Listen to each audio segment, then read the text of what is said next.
This beef Panang is a Thai-style coconut milk curry with creamy peanut butter, full of flavour and milder than a Thai red curry, so it's one that the whole family will enjoy. Now once you've got everything prepped, it only takes 15 minutes to pull together this insanely tasty beef Panang curry. We start by heating the oil in a wok or a large frying pan over a medium to high heat. Then we add in sliced onion, peppers, garlic and ginger and stir fry for 2 minutes.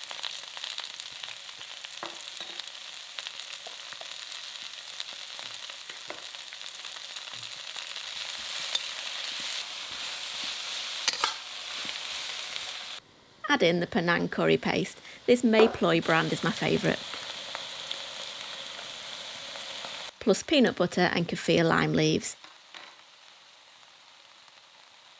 Cook it for 3 to 4 minutes, stirring often. You should really be able to smell the spices in the Kaffir lime leaves.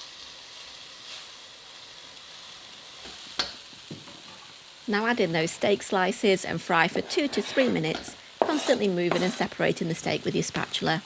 The steak should be semi-cooked at this point.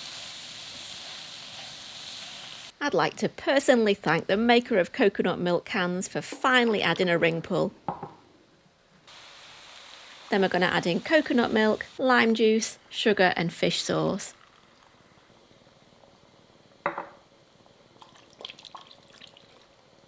Stir it all together and bring to a gentle simmer, and allow to simmer gently for about 5 minutes until slightly thickened.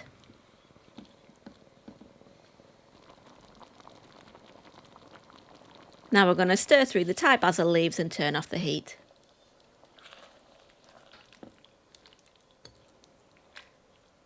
Serve the curry with rice and top with chopped peanuts, spring onions and a few fresh Thai basil leaves.